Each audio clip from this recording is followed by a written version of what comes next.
नमस्कार, मैं हूं दीपाली राणा। आप देख रहे हैं टॉप 50 शेयर्स, यानी आज के मोमेंटम वाले सेक्टर्स और स्टॉक्स पर हम चर्चा करेंगे। मिड डे जैकपॉट भी आपको बताएंगे और साथ ही एक्सपर्ट की चॉइसेस जानेंगे कि आज के लिए या फिर आने वाले सेशंस के लिए कौन से वो स्टॉक्स हैं जिनको आप ट्रेडिंग के लिहाज से पिक कर सकते हैं। लेकिन अच्छी बात यह है कि निफ्टी ने कल की स्ट्रेंथ को आज कंटिन्यू किया है। 8500 के ऊपर अभी भी इंडेक्स ट्रेड कर रहा है। इनफैक्ट डे हाई पर 8524 के लेवल्स देखे जा रहे हैं। सेंसेक्स में भी हम करीब 150 अंकों की बढ़त देख रहे हैं। वॉलेटाइल रहा है शुरुआत से मार्केट, और वॉलेटिलिटी आज बनती भी है क्योंकि आज डेरिवेटिव मार्केट की एक्सपायरी है। कल इंडियन मार्केट्स क्लोज रहेंगे, लेकिन एक अच्छा मूव है आज के सेशन में। कुछ स्ट्रॉन्ग कंट्रीब्यूटर्स को देखें तो आज HDFC limited, axis bank, Bosch, Kotak Mahindra bank, ये कुछ परफॉर्मर्स रहे हैं। लेकिन अगले आधे घंटे में हम क्या करेंगे वो आपको बता देते हैं। बजट से पहले फाइनेंस स्टॉक्स जो हैं वो एक्टिव रहे हैं, उनके बारे में चर्चा करेंगे। ट्रेडिंग अपॉर्चुनिटी कहाँ है ये समझेंगे। छोटे स्टॉक्स, स्पेशली एग्री स्पेस के शेयर्स हो या फिर राइस स्टॉक्स हो, यहाँ पर अपॉर्चुनिटी कहाँ है जो कि लगातार मूव कर रहा है। स्टील और इंफ्रा स्टॉक्स में आपकी अप्रोच क्या होनी चाहिए ये भी आपको हम बताएंगे। पैकेजिंग स्टॉक्स पर भी रणनीति समझेंगे। मारुति सुजुकी के आज नतीजे आने हैं, आज कोटक महिंद्रा बैंक के भी नंबर्स आने हैं। क्या प्रोजेक्शंस हैं नंबर्स को लेकर ये समझेंगे और बताएंगे आपको आज का मिड डे जैकपॉट भी। लेकिन अगर आज के स्टार मूवर्स को देखें तो HDFC limited, axis bank, Kotak Mahindra bank, Bosch, ये कुछ स्ट्रॉन्ग परफॉर्मर्स रहे हैं। इनफैक्ट ये आप देखिए NBFC स्पेस के शेयर्स जहां पर अच्छी मजबूती है। भारत फाइनेंशियल पोस्ट अर्निंग्स एक स्ट्रॉन्ग सर्ज आज के सेशन में आया है, 9% ऊपर अभी भी ट्रेड कर रहा है। बजाज फाइनेंस में 6% की मजबूती है। HDFC लिमिटेड, मुथूट फाइनेंस और श्रीराम सिटी यूनियन, यहाँ भी एक अच्छा मूव आज के सेशन में देखा गया है। दरअसल भारत फाइनेंशियल के जैसे नंबर्स आए हैं Q3 के, एक्सपेक्टेशंस काफी खराब थी डिमोनेटाइजेशन की वजह से, लेकिन नंबर स्ट्रॉन्ग आए हैं। और FY18 के लिए स्पेशली मैनेजमेंट की कमेंट्री बेहद स्ट्रॉन्ग आई है लोन ग्रोथ को लेकर। तो इन स्टॉक्स पर आपको नजर रखनी होगी। आज के मेहमान हमारे साथ कुछ ही देर में लवलीश मौजूद रहेंगे, उनकी भी चॉइस समझेंगे कि वो किन स्टॉक्स पर ध्यान दे रहे हैं जहां पर एक अच्छी स्ट्रेंथ आज के सेशन में आ सकती है। लेकिन NBFC स्टॉक्स पर डेफिनेटली आप ध्यान दे सकते हैं। बजाज फाइनेंस आपकी स्क्रीन पर है जो कि दिन के ऊपरी स्तरों पर ट्रेड कर रहा है। लेकिन वॉल्यूम बेस्ड बाइंग आज कुछ और पॉकेट्स में आई है, वो देख लेते हैं। आप देखिए आज ये इनफैक्ट NBFC स्पेस के कुछ और स्टॉक्स हैं। Bajaj Finserv, Chola investment, L&T finance, Magma Fincorp और उज्जीवन फाइनेंस विद वॉल्यूम्स, ये सभी शेयर्स परफॉर्म कर रहे हैं। 1% से लेकर 6% तक का उछाल स्टॉक्स में देखा जा रहा है। अब आप आइए एग्री स्पेस से जुड़े हुए स्टॉक्स को आप देखिए, यहाँ भी एक अच्छा मूव है। Rallies India, Monsanto, GNFC, Jain irrigation, यहाँ भी एक अच्छा सर्च देखा जा रहा है। जैन इरिगेशन पर आप ध्यान दे सकते हैं क्योंकि डेरिवेटिव का ये हिस्सा भी है और कंसिस्टेंटली बैंक पिछले कुछ सेशंस में हमने देखी भी है। लवलीश मौजूद रहेंगे, तब उनसे फाइनेंशियल शेयर्स और एग्री स्टॉक्स पर कमेंट लेंगे, ट्रेडिंग अपॉर्चुनिटी समझेंगे। लेकिन आज अर्निंग्स के लिहाज से भी बड़ा दिन है क्योंकि मारुति सुजुकी, कोटक महिंद्रा बैंक, इनके नंबर्स आज जारी होंगे। सबसे पहले मारुति सुजुकी को देख लेते हैं, स्टॉक कहां ट्रेड कर रहा है। उसके बाद अंचल मेरे सहयोगी मौजूद रहेंगे, उनसे जानेंगे कि उन प्रोजेक्शंस क्या रखी जा रही हैं। अगर मारुति को देखें तो 21 रुपए की बढ़त के साथ अभी 5758 के लेवल्स पर ट्रेड कर रहा है। अंचल, क्या उम्मीदें हैं मारुति सुजुकी को लेकर? आज नतीजे आने हैं, लेकिन क्या डिमोनेटाइजेशन ब्रूजेस दिख सकते हैं अर्निंग्स पर या फिर बेहतर परफॉर्मेंस की उम्मीद है? शुक्रिया दीपाली। बेहद कम इम्पैक्ट आता हुआ दिखेगा डिमोनेटाइजेशन का, और कहीं ना कहीं जिसे कहते हैं ना ब्लेसिंग इन डिस्गाइज, मारुति के लिए बलेनो और ब्रेजा काम करेगी। पहले आपको नंबर्स बता देते हैं। कंपनी की बिक्री में इस बारी सेल्स में आय में करीब 10% की बढ़त का अनुमान लगाया जा रहा है। देखिए वॉल्यूम ग्रोथ जो है वो इस बारी करीब 3.5% रहने का अनुमान है, और इसका कारण ये है जो आप पिछले 6 महीने से देख रही थी, ब्रेजा और बलेनो के जो वेटिंग पीरियड चल रहे थे उसका फायदा आप कंपनी को आएगा। जहां एक और नोटबंदी की तरफ से नई गाड़ियों की डिमांड कम हुई, तो वहीं दूसरी ओर जो वेटिंग पीरियड में गाड़ियां थी उनके रिलीज होने से कंपनी की वॉल्यूम्स मेंटेन रहेगी, और इसीलिए कहीं ना कहीं ओवरऑल नोटबंदी का इंपैक्ट मारुति पे कम आता हुआ दिखेगा। साथ ही अगर आप कंपनी के एबिटा पे की बात करें तो इस बारी कंपनी का एबिटा करीब 20% बढ़ता हुआ दिखेगा, और वहीं एबिटा मार्जिन्स में ऑलमोस्ट 1.4% की बढ़त आती हुई दिखेगी। लेकिन की हाईलाइट इस बारी नतीजों में रहेगा कि रॉ मटेरियल कॉस्ट जो सॉफन हुई थी क्वार्टर में, उसका टोटल इंपैक्ट कितना फायदा कंपनी को आता है। उम्मीद ये लगाई जा रही है कि रॉ मटेरियल कॉस्ट सॉफ्टन होने से करीब 1.5 से 2% तक का बूस्ट मिल सकता है बेटा को। वहीं दूसरी ओर कंपनी के अदर एक्सपेंसेस बढ़े हैं तो वो थोड़ा करीब 0.5% तक का मार्जिन पे डेंट मार सकते हैं। नेट स्ट्रॉन्ग एबिटा मार्जिन की उम्मीद की जा रही है। बॉटम लाइन की जहां तक बात रही, मुनाफा कंपनी का चौंकिएगा मत, करीब 85% बढ़ने का अनुमान लगाया जा रहा है। 1890 करोड़ के आसपास रह सकता है, लेकिन इस 85% की ग्रोथ में अदर इनकम का एक बहुत बड़ा योगदान होगा। उम्मीद इस बार ये है कि करीब 2 गुना हो जाएगी कंपनी की अदर इनकम, ऑलमोस्ट 250 से 300 करोड़ का जंप अदर इनकम में आता हुआ दिखेगा, और वही कारण है कि कंपनी का मुनाफा करीब करीब 85% बढ़ रहा है। अगर आप उसे निगेट करके भी देखेंगे तब भी मुनाफे में एक हेल्दी 30 से 32% तक की ग्रोथ आती हुई दिखेगी। तो नेट नेट मारुति के लिए Q3 कहीं ना कहीं एक ब्लेजिंग इन डिस्गाइज की तौर पे काम करेगा, एक अच्छा क्वार्टर रह सकता है। शुक्रिया अंचल आपका। तो डिसेंट क्वार्टर रह सकता है मारुति सुजुकी के लिए। स्टॉक अभी 1/4% की बढ़त लेकर ट्रेड भी करा है। एक बार कोटक महिंद्रा बैंक को भी देख लेते हैं, वहां भी एक स्ट्रॉन्ग ग्रोथ की प्रोजेक्शंस है। माना ये जा रहा है कि जो प्रॉफिट्स हैं वो 25% के आसपास ग्रो कर सकते हैं, और अगर नेट इंटरेस्ट इनकम की बात करें तो 14% की ग्रोथ वहां भी एक्सपेक्टेड है। हालांकि देखना होगा कि लोन ग्रोथ कैसी रहती है इस क्वार्टर में, नेट इंटरेस्ट मार्जिन कैसे रहते हैं और एसेट क्वालिटी। हालांकि अगर हम ज्यादातर ब्रोकर हाउसेस के रिपोर्ट्स देखें तो एक डिसेंट सेट ऑफ अर्निंग्स वो एक्सपेक्ट कर रहे हैं कोटक महिंद्रा बैंक से। स्टॉक दिन के ऊपरी सिरों पर ट्रेड भी कर रहा है 0.25% के गेंद के साथ। लवली शर्मा हमारे साथ मौजूद है, उनसे बातचीत करते हैं। लवलीश, गुड आफ्टरनून। अभी कोटक महिंद्रा बैंक और मारुति सुजुकी इन दोनों की हम बात कर रहे थे, नंबर्स आज आने हैं, decent set of earnings expected हैं, लेकिन टेक्निकली आपको कैसे लग रहे हैं दोनों ही शेयर्स, क्या सलाह रहेगी? Very good afternoon. देखिए, मारुति की जहाँ तक की बात है, बिल्कुल मेरे ख्याल से चार्ट्स पे भी एक्सपेक्टेड है ट्रेडर्स को, जिस तरह से इसने वन साइडेड रैली दी है।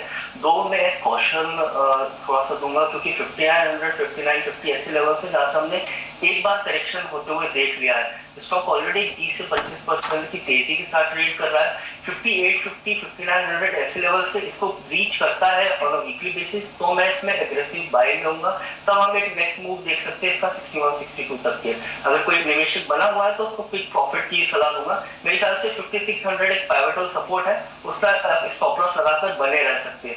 जहाँ तक कि कोटक महिंद्रा बैंक की बात हुई है, देखिए टेक्निकली स्टॉक ने एक डाउनवर्ड मोमेंटम का ब्रीच करा है। डेली चार्ट पे इसने अपने शॉर्ट टर्म मूविंग एवरेजेस का क्रॉसओवर देखा है और अपनी बढ़त जो है ये सस्टेन कर रहा है। मेरे ख्याल से one of the best bank तो नहीं बोलेंगे, लेकिन समवॉट ये थर्ड या फोर्थ के लिए स्ट्रगल कर रहा है in private banking sector. I believe यहाँ से 756 से आप इसमें बाय की स्ट्रैटेजी लग सकते हैं। 725, 730 के स्टॉप लॉस के साथ आप इसमें बाय कर सकते हैं। 810 तक का इसमें अपसाइड ओपन है।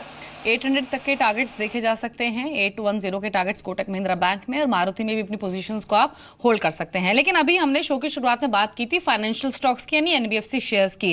ज्यादातर स्टॉक्स लवलीश आज परफॉर्म कर रहे हैं, लेकिन मैं स्पेशली दो स्टॉक्स पर आप कमेंट लेना चाहती हूँ जिन्होंने बहुत स्ट्रॉन्ग परफॉर्मेंस पिछले कुछ सेशंस में दिखाई है। एक तो भारत फाइनेंशियल, यहाँ पर ट्रेडर्स बहुत पॉजिटिव हुए हैं, इन्वेस्टर्स का भी रुझान बढ़ा है, और दूसरा बजाज फाइनेंस। एक समय में ये लीडर्स रहे भी हैं और वापस ये लीडरशिप गेन करने की कोशिश कर रहे हैं। जिन्होंने ट्रेड इनिशिएट किए हुए हैं उनके लिए आपकी क्या सलाह होगी, और नई पोजीशंस बनानी हो तो क्या करना चाहिए? देखिए, भारत फाइनेंशियल तो ऑफ कोर्स मैं बाय एंड डिप की सलाह दूंगा। कोई अगर बना हुआ है तो स्टॉक में बने रहिए, क्योंकि स्टॉक अपने जो सेक्टर है उसमें एक लीडिंग प्लेयर है एंड समवट इसने जो डाउनवर्ड मोमेंटम था चार्ट्स पे टेक्निकली देख चुका है। जो बाउंस बैक हुआ है काफी कुछ एक वी शेप रिकवरी है। आई बिलीव गोइंग फॉरवर्ड इसमें जो प्रॉफिट बुकिंग भी आती है तो that is overdue on the chart. 725, 730 ऐसे लेवल से जहां से हम फिर से बाइंग होते हुए देखेंगे। तो मेरे ख्याल से भारत फाइनेंशियल की मैं बाय की सलाह दूंगा। थोड़ा सा इसमें रिस्क रिवॉर्ड फेवरेबल नहीं है, 720 का स्टॉप लॉस लगा है, ऊपर में टारगेट 820 का रहेगा। जी, इसके अलावा जो एग्री स्पेस के स्टॉक्स हैं वहां पर हम पिछले एक महीने से बजट वाइब्रेंसी देख रहे हैं, लेकिन मैं स्पेसिफिकली आपकी राय लूंगी जेन इरिगेशन पर। अपने 52 वीक हाइस के नजदीक ये स्टॉक ट्रेड कर रहा है, डेरिवेटिव्स का भी हिस्सा है, लॉन्ग पोजीशंस ट्रेडर्स ने बनाई भी हैं। 94 पर तो ये आ चुका है, प्रोबेबिलिटी है कि 100+ लेवल्स भी ये दिखाए। होल्ड कर ले पोजीशंस अभी जेन इरिगेशन पर? बिल्कुल, जो रोल ओवर स्टैटिस्टिक्स भी आ रहे हैं आज एक्सपायरी के दिन मेरे ख्याल से काफी एग्रेसिव है। फेडरल बैंक में भी रहा है ये स्टॉक, लेकिन अभी ओपन हुआ है। समवॉट 96 एक रेजिस्टेंस है, बट अगर आप रोल ओवर स्टैटिस्टिक्स देखें तो मेरे ख्याल से आने वाला इसका जो सीरीज रहेगा थोड़ी बुलिश रहेगी।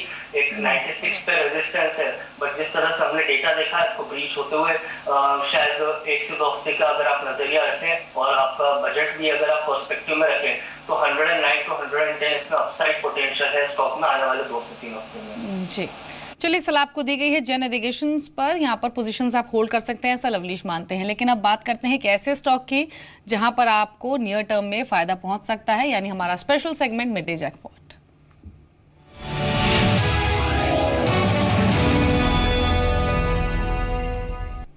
और और मिड डे जैकपॉट के तौर पर आज जो स्टॉक चुना गया है उसको टेक्निकल्स और फंडामेंटल्स दोनों आधार पर पिक किया गया है और स्टॉक रहेगा स्नोमैन लॉजिस्टिक्स का। 4% के सर्ज के साथ ये स्टॉक अभी ट्रेड कर रहा है, लेकिन यहां पर आप पोजीशंस बना सकते हैं। शॉर्ट टर्म के नजरिए से आपको ये फायदा पहुंचा सकता है। सबसे पहले आपको बताते हैं कि अर्निंग्स कैसे रह सकती हैं इस कंपनी की। ऐसा माना जा रहा है कि सीक्वेंशियल बेसिस पर कंपनी घाटे से मुनाफे में आ सकती है। मार्जिन्स जो हैं वो 200 बेसिस पॉइंट तक बढ़ सकते हैं और जीएसटी रोल आउट सबसे बड़ा ट्रिगर होगा लॉजिस्टिक्स स्पेस के लिए। ज्यादा एक्सपर्ट्स मान रहे हैं कि ये सही समय है जब इन स्टॉक्स को खरीदा जाए, अपने पोर्टफोलियो में ऐड किया जाए।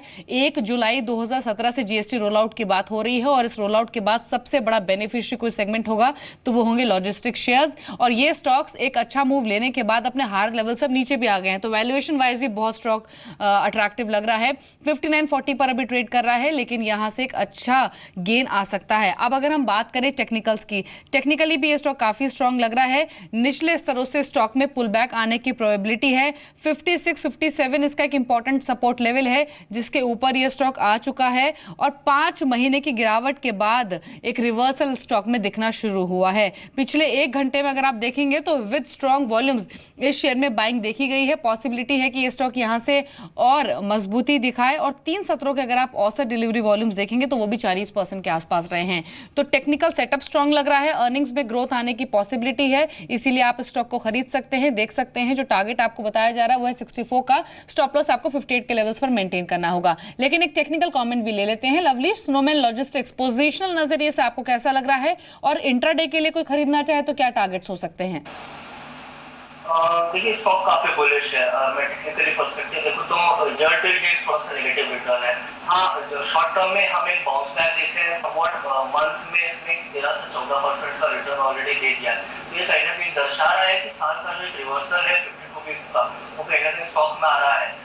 इंट्राडे में अगर कोई पोजीशन बनाना चाहता है तो आई बिलीव यहाँ से एक बाउंस मिल सकता है स्टॉक को 62। फिर भी मैं फेवरेबल थोड़ा पोजिशनल बेसिस पे रहूँगा क्योंकि डबल बॉटम ब्रेकआउट है प्लस गोल्डन क्रॉस है 10, 20 एंड 50 डेज मूविंग एवरेज का। आई बिलीव स्टॉक में पोजिशनली पोटेंशियल है 82 to 83, उसमें स्टॉप लॉस रहेगा 51। तो लवलीश भी मानते हैं कि पोजीशंस बनाई जा सकती हैं स्नोमैन लॉजिस्टिक्स में। स्टॉक अभी करीब 4.5% के सर्ज के साथ ट्रेड कर रहा है दिन के ऊपरी स्तरों पर, लेकिन 64 तक के लेवल्स ये दिखा सकता है। पोजीशंस आप होल्ड कर सकते हैं अगर आपने इनिशिएट की हुई हैं। कुछ और सेगमेंट्स देख लेते हैं। एक बार देख लेते हैं हम केमिकल स्पेस के स्टॉक्स को जो आज परफॉर्म कर रहे हैं। इसमें जुआरी global, Kanoria chemical, Sudarshan chemical, Pidilite industries और एक्सेल, यहाँ पर अच्छा खासा मूव है और स्ट्रेंथ दिख रही है 3% से लेकर 6% तक की। लेकिन इन 5 स्टॉक्स में से लवलीश को एक पिक करना हो तो आपको कौन सा बेहतर लग रहा है? कनोरिया मेरी पिक रहेगी क्योंकि अगर आप दूसरे स्टॉक देखें, जुआरी ऑलरेडी घट चुका है, उसमें रनअप आ चुका है, रिस्क रिवॉर्ड थोड़ा सा फेवरेबल नहीं रहेगा। बट समवॉट कनोरिया केमिकल्स ने रिसेंटली ब्रेकआउट दिया है 77-76 के ऊपर, ये सस्टेन करता है। आई बिलीव स्टॉक ने कुछ दिन पहले भी एक रनअप दिया था तो ऊपर में इसके टारगेट समवॉट 82 से 83 तक खुले रहेंगे। अगर कोई इंट्राडे बेसिस पे भी पोजीशन लेना चाहता है तो इसमें लॉन्ग बन सकता है और 76 का स्टॉप लॉस रहेगा 80 इंट्राडे के लिए, जबकि पोजिशनल बेसिस पे 82 से 83 रहेगा। तो कनोरिया केमिकल्स अच्छा लग रहा है ट्रेडिंग के लिहाज से, ऐसा लवलीश मानते हैं। एक छोटे से ब्रेक का वक्त हुआ है, लेकिन ब्रेक के उस पर ढेर सारा एक्शन है। हम बात करेंगे इंफ्रा स्टॉक्स की, हम बात करेंगे स्टील शेयर्स की, मीडिया एंटरटेनमेंट स्टॉक्स जो हैं वो भी एक्टिव हैं आज के सेशन में। ट्रेडिंग अपॉर्चुनिटी का है वो हम आपको बताएंगे, लेकिन ब्रेक में जाते हुए आपको बता देते हैं कि डिजिटल पेमेंट पैनल के सुझाव पर सफाई मांगी गई है। ये फिनमिन ऑफिशियल्स की ओर से कुछ स्टेटमेंट्स आ रहे हैं कि 50,000 कैश निकालने पर कोई टैक्स नहीं लगेगा। ऐसा माना जा रहा था कि पैनल ने इस तरह के रिकमेंडेशंस दी हैं। जो कैशलेस ट्रांजैक्शंस हैं उनको पुश देने के लिए, कैश ट्रांजैक्शंस को कम करने के लिए इस तरह की बातें हो रही थी मार्केट में कि हो सकता है 50,000 से ज़्यादा अगर कैश विड्रॉल हो या फिर उसका इस्तेमाल हो तो टैक्स लग सकता है। लेकिन एफएम की ओर से इस तरह के, फिनमिन की ओर से क्लैरिफिकेशन आई है कि 50,000 निकालने पर टैक्स नहीं लगेगा और फिलहाल टैक्स लगाने का कोई भी फैसला नहीं, यानी 50,000 तक कैश ट्रांजैक्शंस पर कोई टैक्स नहीं लगेगा। ये कुछ क्लैरिफिकेशन अभी फिनमिन की ओर से हुए आते हुआ दिखा है। इस पर और डिटेल्स लेंगे अपने सहयोगी से, लेकिन एक बड़ी डेवलपमेंट या फिर एक बड़ी खबर इसको माना जा सकता है क्योंकि थोड़ा सा असमंजस था कि शायद अगर 50,000 से ज़्यादा कैश ट्रांजैक्शंस आप करते हैं तो उस पर टैक्स लग सकता है।